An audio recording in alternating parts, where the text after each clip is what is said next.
Dear viewers, Assalamu alaikum. Welcome to another new blog.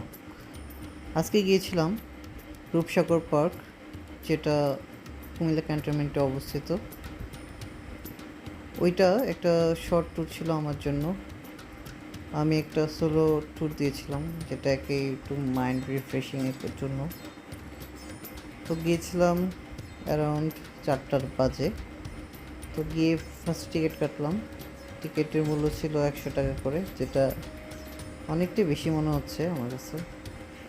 এভাবে Rupsagar park আপনারা অনেকেই জানেন, অনেক সুন্দর পরিপাটি, যেহেতু আর্মিদের আন্ডারে আছে, এটা ক্যান্টনমেন্টের ভিতরেই।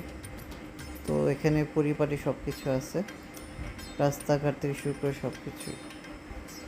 তো এখানে প্রবেশ করার পরই আমি ছোটোখাটো ভিডিও ক্লিপ নিলাম। ওই যে দেখতে পাচ্ছেন এখানে অনেক কাপল রয়েছে। তো আজকে আমি যখন গিয়েছিলাম তখন মানুষের ভিড় অনেকটা কম ছিল।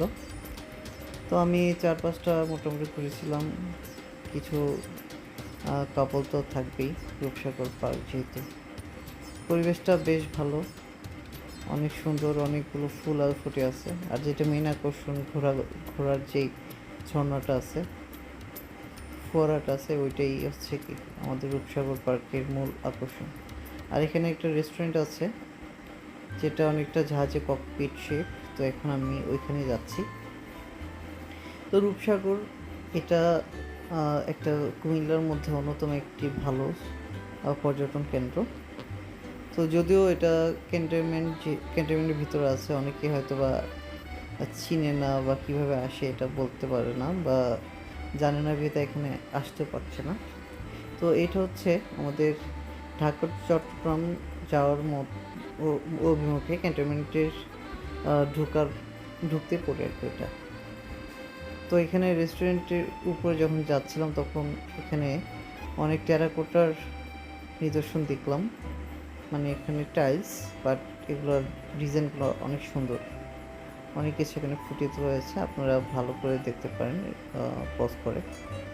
তো আমি ডাইরেক্ট উপরে উঠছি, মানে যে জাহাজে ককপিটের উপরে আর কি, বিল্ডিংয়ের ছাদের উপর। তো এখানে যাওয়ার রাস্তাটা অনেক এরকম কংক্রিটের ব্লক থাকে, অনেকটা রেল লাইনের স্লিপারের মতো। তো এইভাবে আমরা গিয়েছিলাম উপরের দিকে।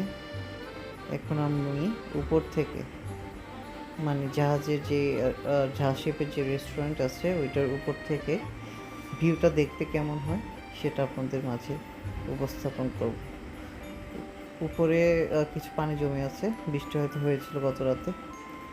তো আজকে আকাশটাও অনেকটা মেঘলা, যে কোনো সময় বৃষ্টি আসতে পারে।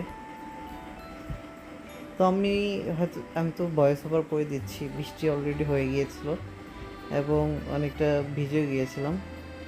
আমরা তো ফার্স্টে সারাদিন বৃষ্টি হয়নি, অনেক আনন্দিত ছিলাম, কিন্তু হুট করে রাত্রের দিকে বৃষ্টি হওয়া শুরু করলো। ওই যে দেখতে পাচ্ছেন বৃষ্টির সময়কার কিছু ফুটেজ।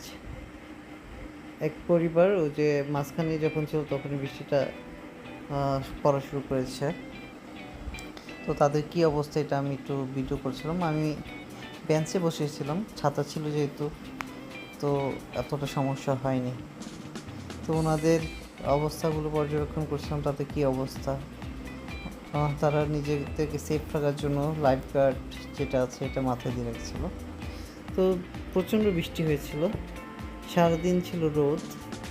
ঠিক বিকাল 5:30টার দিকেই বৃষ্টি পড়া শুরু হয়েছে এবং তা বন্ধ হওয়ার কোনো নামই ছিল না। তো বৃষ্টির সময়ে রূপসাগরের দৃশ্যটা অনেকটা এরকম, অনেক সুন্দর ছিল সব কিছুই। কৃষ্ণচূড়াও গাছ আছে এখানে। কৃষ্ণচূড়া তো বর্ষাকালের একটি ফুল, যেটা দেখতে বর্ষার সৌন্দর্যটাকে আরও বাড়িয়ে দেয়। তো আমি এইটা হচ্ছে জাহাজ শিপের যেই রেস্টুরেন্ট আছে রেস্টুরেন্টের সামনেই, এখানে আমরা আশ্রয় নিয়েছিলাম। অনেক মানুষই ছিল এখানে। তো আলটিমেটলি আজকের দিনটা পুরোটাই ইট হয়েছে আমার কাছে মনে হয়। এটা একটা ভালো সময় কাটিয়েছি। তো আপনারাও আসতে পারেন, সময় এটা সন্ধ্যা 6টা পর্যন্ত ওপেন থাকে। তো পরিবার পরিজন ফ্যামিলিকে নিয়ে আপনারা ঘুরে আসতে পারেন রূপসাগর পার্ক এবং এনজয় করতে পারেন প্রাকৃতিক সুন্দর পরিবেশ। শুধু প্রাকৃতিক না, এখানে কৃত্রিমভাবে অনেক কিছু করা আছে, বেঞ্চ আছে, আড্ডা দিতে পারবেন। সময় নিয়ে যাবেন, বিকেলে গেলে ভালো হয়। তাই ভালো থাকবেন, সুস্থ থাকবেন। আল্লাহ হাফেজ।